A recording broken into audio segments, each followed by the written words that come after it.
Hello.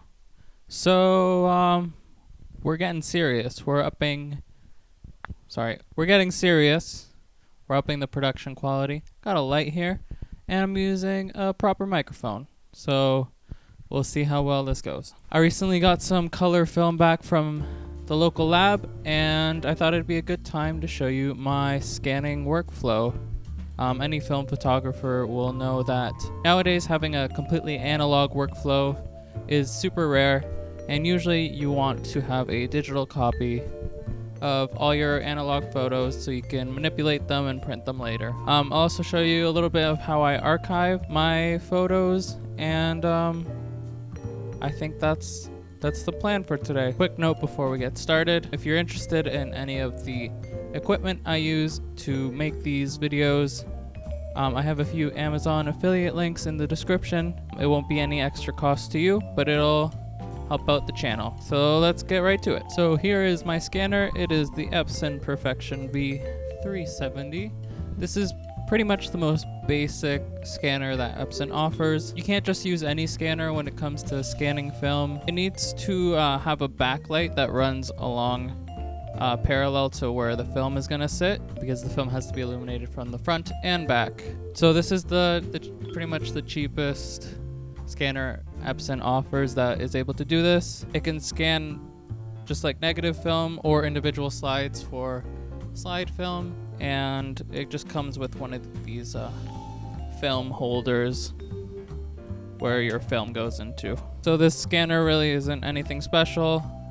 It's very basic, but it gets the job done, so I can't complain about that. Let's get started with the loading. First thing I like to do is get a lint-free wet wipe. This is by Zeiss. It's about the highest budget thing in this video. I'll just go ahead and wipe down the glass.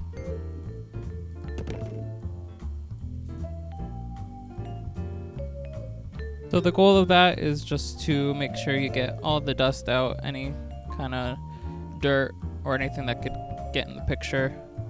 You want to use something lint-free so you don't get any scratches. So now I'm going to load up the film holder, and it's pretty simple. The film just comes in these little sheets here, so I'm just going to choose one and we'll see what we get.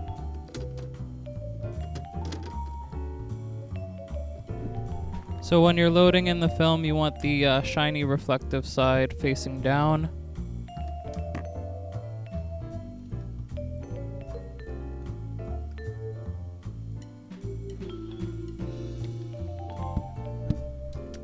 And then we just seal it up just like that. If it's an older strip of film that hasn't been well taken care of, you might want to get a blower and get all the dust off the film first.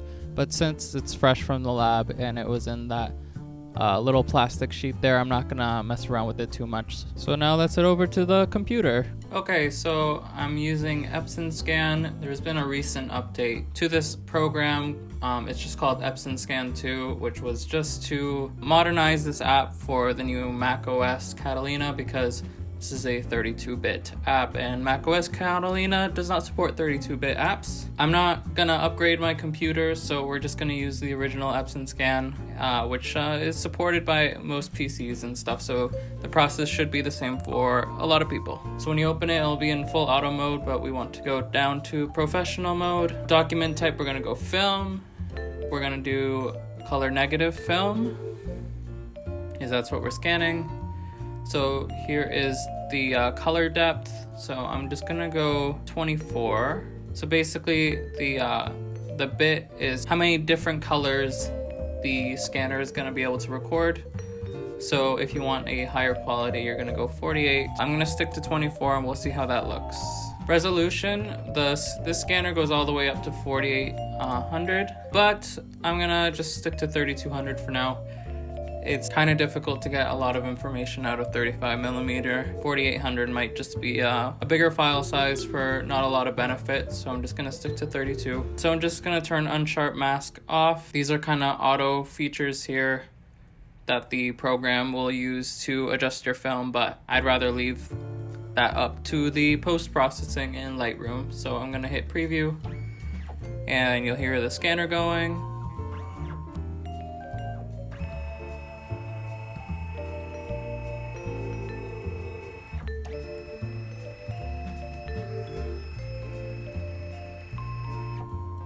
So here it'll create thumbnails for the different frames inside the scanner. Right now I'm just kind of interested in these three. So I'm just gonna deselect that. What the program does is that it creates like an auto cutout of where it thinks the edge of the frame is. If it gets it wrong, there's still a way to correct it. You can come in here and you can do like a general selection. Then hit zoom. It'll create another preview. So then you can bring in the edges of the frame a little bit closer to where they actually are. And you'll see it'll start to make adjustments to the color and exposure the tighter you go in. So let's start work with this image here. So I'm gonna come over to adjustments. Here's your histogram. So this is kind of your general light, your general exposure. And what I like to do is maximize the amount of information that we're getting. So I'm gonna bring these all the way to the edge so we get all the information on the film, and then I'm just gonna bring up the white and dark all the way. So that gives us a good idea of what the exposure is gonna look like. Here's where you can adjust if there's a red overcast or a green cast or a blue cast on the picture, but I think it looks okay to me at the moment. So we're just gonna hit close there. You can do finer adjustments in your tone curves. So if it's looking a little dark, I'm just gonna bring it up a bit. Flatten out the image. Again, in the scanning, for me, it's more about getting as much information off the film as I possibly can, rather than having a finished product. So that looks okay to me at the moment. I'm gonna hit scan. I'm gonna choose what folder to put it in.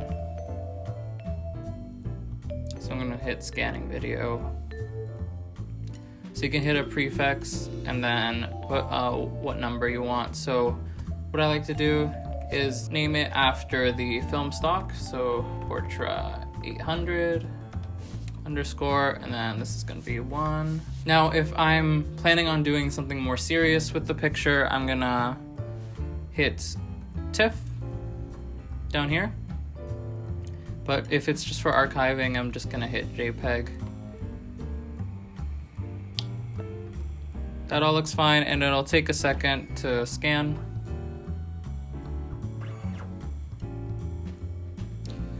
So there you go, it saved it to the scanning video folder under Portra 800. Just gonna close that, and I'm just gonna do the rest for the other pictures.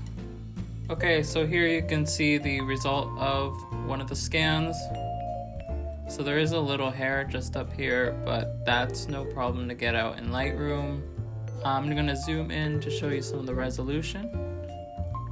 So again, it's not the sharpest scanner in the world, but it is totally adequate for what I need.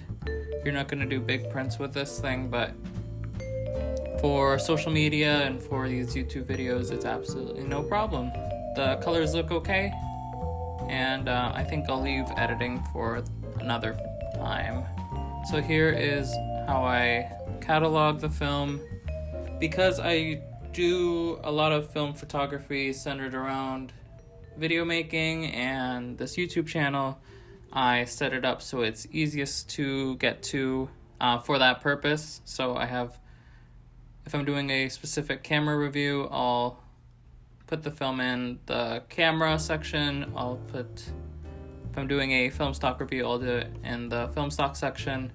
Then Polaroids and tests are kind of a couple folders I use less frequently. I have different folders for each film stock, and then I divide it up with the amount of rolls that I've shot on it. So since we just shot Portra 800, so I'm gonna go into this folder and then just make a new folder. This is roll number 2. And then I'll click and drag all the new pictures into this folder. A lot of people like to do it by dates, but as I said, because I do a lot of film reviews, I find this is the easiest method. I have my desktop automatically backing up to iCloud Drive, so that means it's very easy to access all the photos across my iPad and my iPhone if I need them. So I hope that helped out a little bit if you're wondering about maybe the basics of scanning. This is a really cheap way to do at-home scanning. If you're shooting a lot of pictures, it's really worth getting a scanner because you're saving a lot of money doing it yourself. The developing is only around $6, and then the scanning would be another $7, but since I'm doing it at home, it's absolutely no problem. So again, my scanner isn't the most amazing scanner in the world, but unless you're doing huge prints or you really want super high quality, or you're shooting something like 120 film, this scanner totally covers all your needs. I'll put a link to it in the description. I think that's about it.